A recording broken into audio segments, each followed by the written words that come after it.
Okay, so today I've got 7 low D whistles, and it's been a while since I've done this, and I don't have my Revial set up right now. It's I keep it on the E flat, the head on the E flat body, so that won't be in this video. But I've gotten a few that I wanted to go ahead and do a video on, it's been a while since I've done this. But this is my Qwistle. It's Qwistle. They're made by Donald Lindsay, and you have to blow them hard, but they've got a really interesting sound. And this one, he went on sabbatical, and right before he did that, he announced it, and I went ahead and picked this one up. It's got the plastic body. Someone said, I thought maybe that would help mellow. Someone said that it was a little bit loud, so I thought maybe that would help take the edge off the sound, and I think it does. I mean, it doesn't seem too loud to me, but it is very powerful whistle. So I like to think of this one, shiny black plastic, the red detail up here, Fibble block. I like to think of this as the whistle that Darth Vader would play. And then I also, in a trade for my MK Pro low F whistle, someone sent me a Rayburn, brass Rayburn with a Delrin head, and I'd never gotten to play a Rayburn, so I figured I would get it, play it, and sell it on because I needed the money for that MK. So the intention was always to sell this, but it has a really nice sound, and I love the way the brass looks. Like he was a little bit embarrassed about how tarnished it was, but I've always loved the natural look of the tarnished brass, and it's got this red patina on it. So, and then like you can tell where people have been playing it, but it's got a nice mellow sound, and it reminds me a little bit of my MK, but smoother, I guess. So we'll play that one too. And obviously I've got my Goldie low D, my MK Pro low D, and then I've got my Chieftain V3 from 2007 and a Chieftain V5 from 2017. So those. Oh, and then I have one other. So this is a Hermit Hill, and it was I don't know. The guy was doing a making like small holes. He was trying to do like an easy coverage kind of thing, and it came with some tuning issues because of that, I think. And at some point, I have a lot of low Ds. I was like, oh, I'm going to mess with it. So I sort of messed with it, and I don't think I made it any better. So this is not representative of what his whistle is like, and I don't think this is representative of his whistles in general. It's very nicely machined, but I probably screwed it up with fiddling with the hole sizes. I was filing out holes and playing it, and I thought, oh, that sounds nice. And then I played it, and I was like, nope, that one's too big. So this may be, I may fix this with some electrical tape. I may work on this some more. I'd like to get this. It's got such an interesting tone. That's why I purchased it. So anyway, so I will start with the Qwistle. This one's good for like low octave kind of stuff. So if you have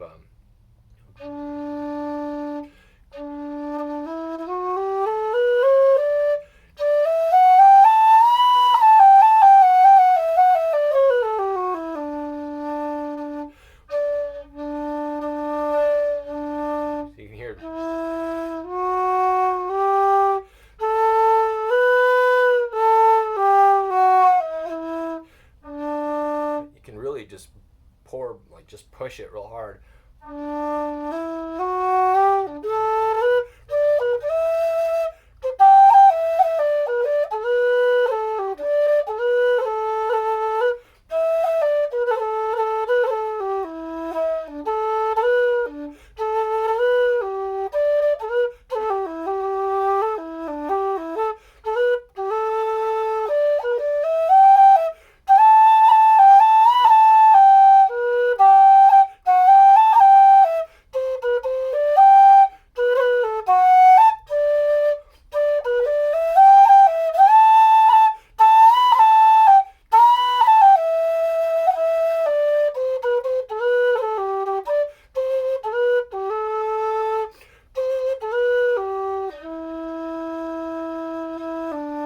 So you can see The one thing, this one definitely, of all of the whistles I've played, this one favors the low octave.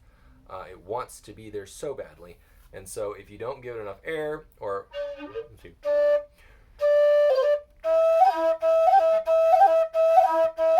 it's kind of hard to do.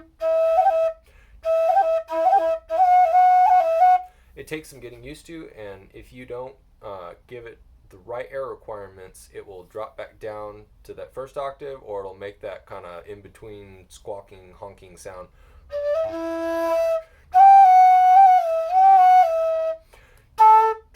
Like that. Or it doesn't quite make it into that second octave cleanly. But just it's got a lot of character, and it wasn't terribly expensive when I picked it up. And I thought, who knows, maybe it'll be a collector's item, but just a very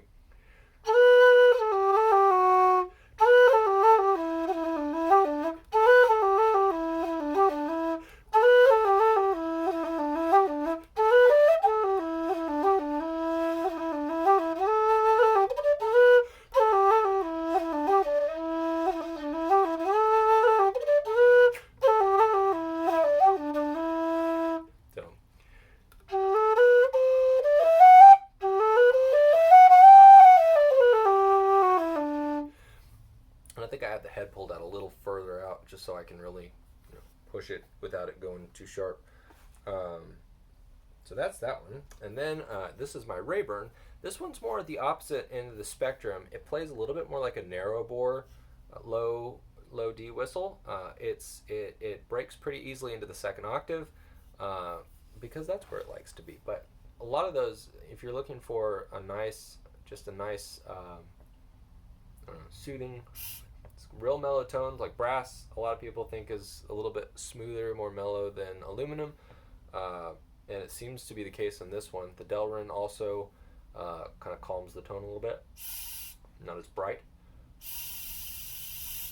That's how this one sounds.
Let's see, I'll go ahead and do, here's the Hermit Hill. So it's kind of sticky. I took off the electrical tape. But here's how this one sounds.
I said, fascinating tone on it.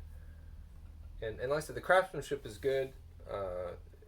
Everything fits together really well, and I don't know. It was probably me doing something wrong on it when I got it. So it's been several years since that one, since I got that one. So here's my Goldie Lodi medium blower.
Definitely, of all my whistles, I think the Goldie is the Goldie standard for tuning. Then here's my MK.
Check something real quick. So I keep this slide.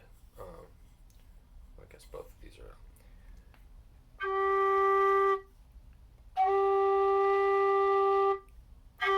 I guess it's pretty good. Sometimes I pull the slide out a little bit more when I'm in the session because I can push harder and still be in tune, but not going. Basically, I can give it more volume without it going sharp. So you could play it like.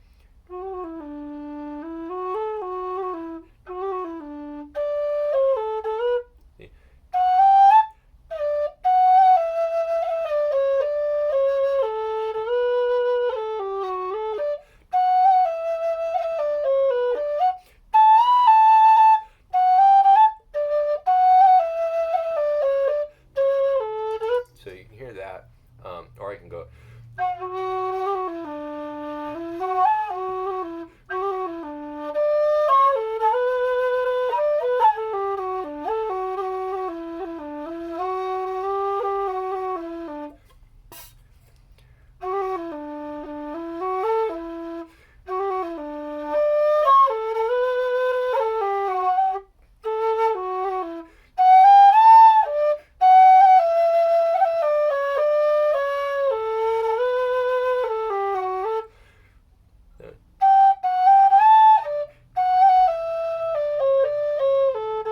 you see, I still stay up in that second octave, and that's one of the things I like about the MK, and the Goldie's like that too, is you have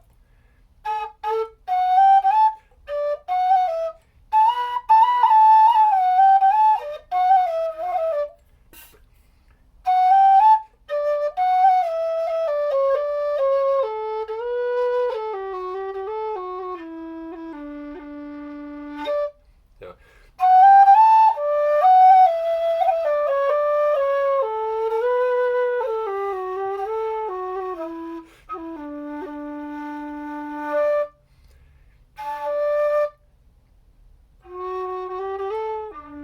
so, and that's, to me, that's one of the things that makes a good whistle, is the ability to play with the dynamics. Now, when you push it harder, it does go sharp, and when you don't blow hard, it goes flat. But being able to keep it in the octave that you want without it dropping back down, that's a big, to me, that's a big deal, because even though, like, especially when you're playing slower pieces, which I like, it's nice to be able to have a little bit of dynamics. Even if it doesn't stay perfectly in tune, you can still get that rising and falling. See, I wonder the Rayburn.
So the Rayburn too, you can push it.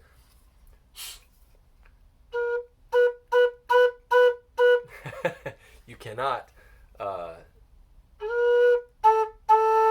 like the same. So check this out. Here's the Rayburn.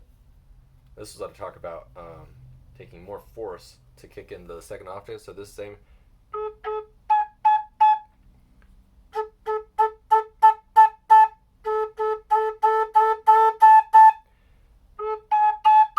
So you can see this one needs the breath pressure, and this one it takes a lighter touch, or it kicks in there. So then here's go ahead and play my, and actually that's kind of a difference between this is my Chieftain, my 2007 V3, and this is my 2018, 17. Oh, they're 10 years different. My 2017 Chieftain V5, and I first thought they play very similarly when you're by yourself. And what I realized was that this one's actually my 07 V3 is actually tuned a bit flatter, and playing at a session, it results in this one being a little bit louder. So if I play this one.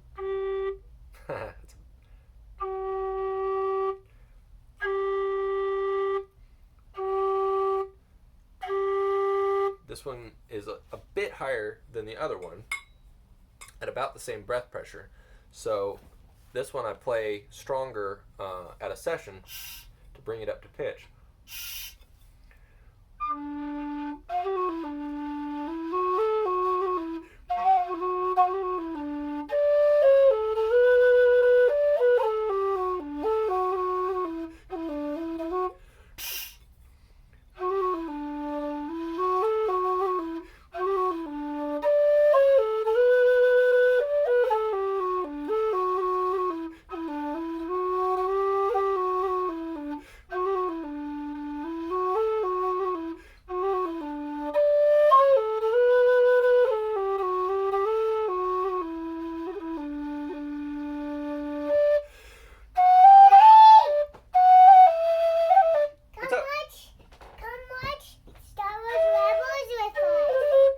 Just give me a second. I'll be right in there.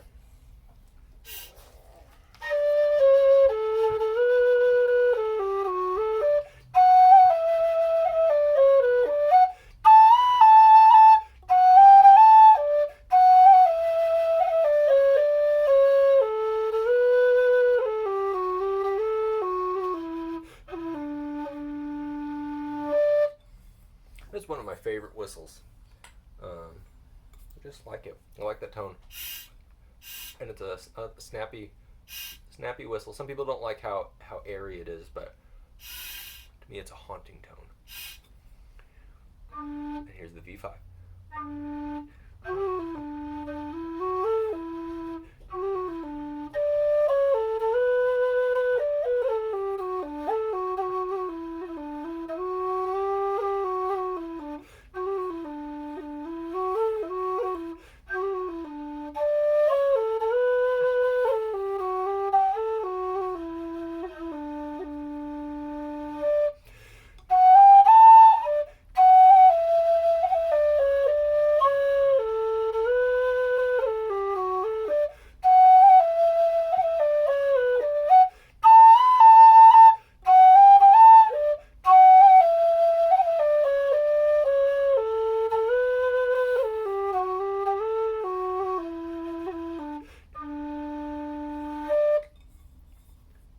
There you go.